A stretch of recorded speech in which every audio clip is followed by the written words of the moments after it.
Hey friends, welcome to the 16th episode of Walking with the Himalayan Master, and today we are reading the fifth chapter, which is Master of Self, and I'll start it now. I watched as Swamiji showed a resident a series of small circles, each within the other. You see, Swamiji asked a young man, it is thought that creates the body, the very atoms that make up your cells and tissues as are manifestations of your thoughts. The dream interested me. I pondered its meaning and was pleased to find that it was the topic of Swamiji's next lecture. Conditioning the mind and body is indispensable to right thinking, he taught. After the lecture, he passed me in the hallway and said abruptly, Justy, are you coming over? Of course, I would not miss an evening with him for anything. I called Theresa to come from her office and we followed the master home. Swamiji was in a rare mood. Tilk, Tilk. Theresa is the best tilk maker tree, he said, calling her by his favorite nickname for her. Can we have some tilk? As we sat on the floor together drinking the sweet hot tea milk that Theresa had served, Swamiji began to reminiscence about his training ordeals as a young yogi.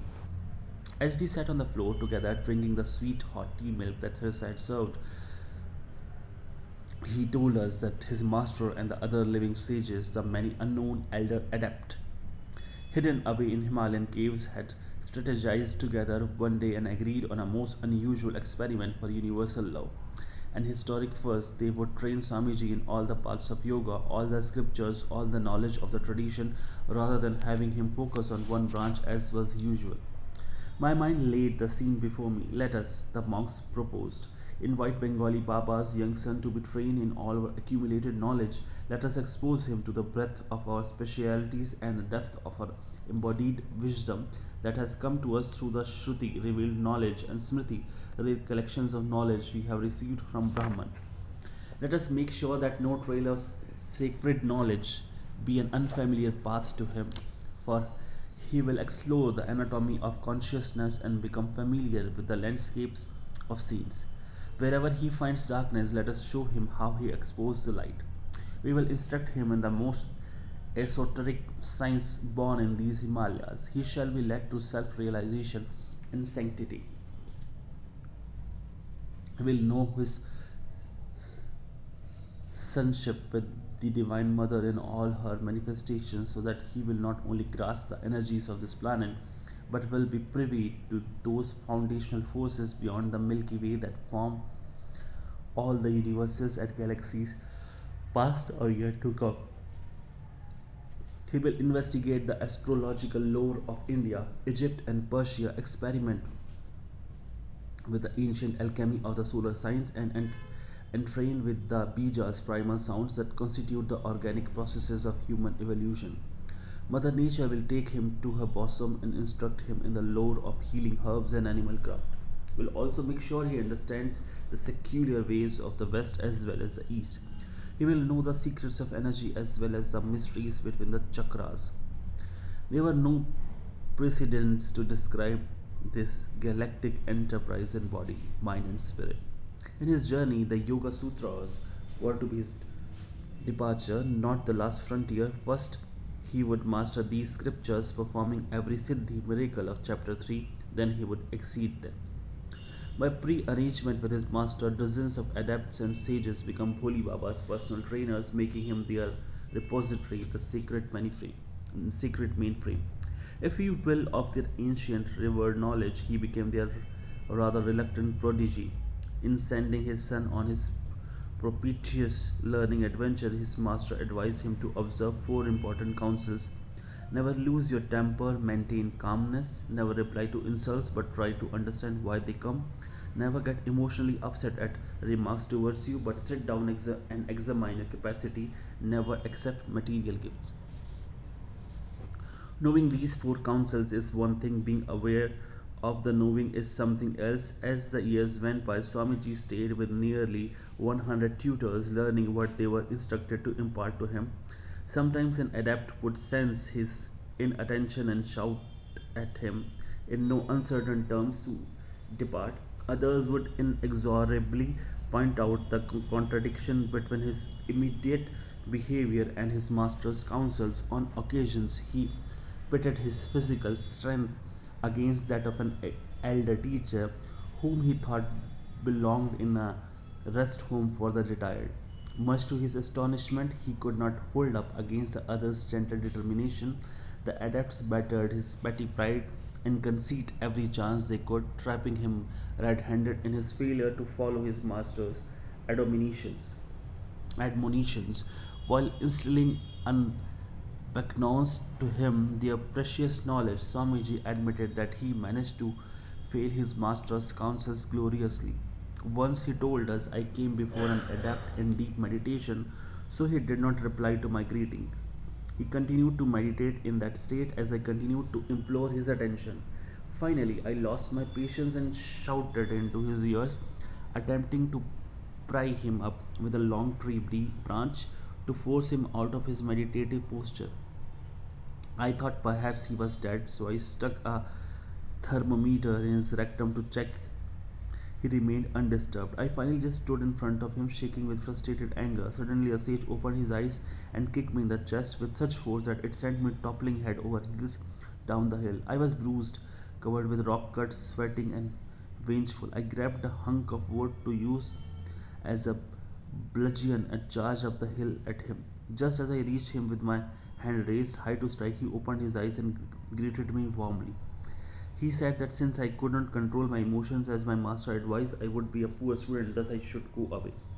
Much later, I recalled that when his foot hit the center of my chest, I felt something snap. His blow hit a bone. It broke many of my attachments to worldly goods. Swamiji's sense of failure in attempting to be impeccable made room for his teacher's silent love to slowly transform his real Citroen temperament. They guided him in astute ways to dismantle his arrogance while preserving his willingness to learn.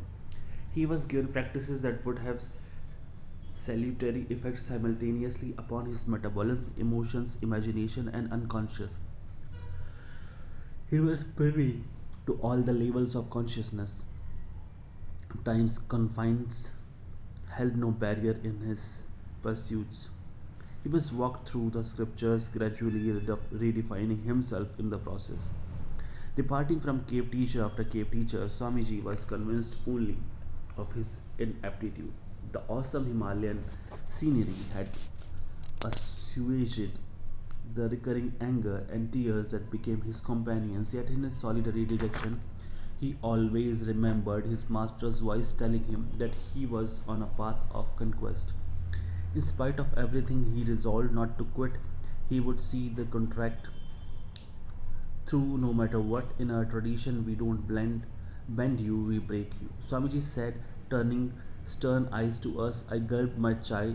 There isn't a single serious student whom I know who stayed with him over the years who wouldn't shudder in agreement. As Swamiji matured, he synthesized the classical Yoga Sutras with his Tantra practices and Sri Vidya experiences. To this wisdom was added his medical studies in Ayurveda and homeopathy.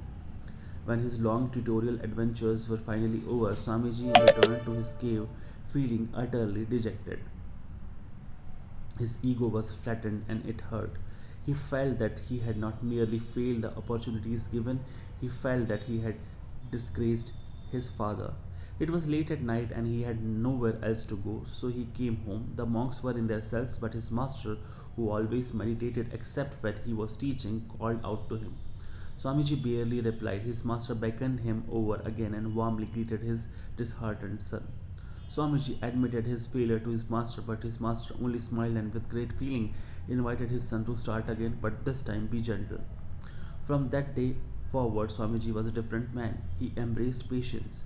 Over the next years, he submitted himself to unparalleled experiments with life's energies, advancing yoga science to a new magnitude of human development that no one in the history of yoga had ever before achieved. This knowledge pushed open the ancient aphorisms of yoga philosophy codified in the Yoga Sutras of Patanjali, far beyond its customary four chapters.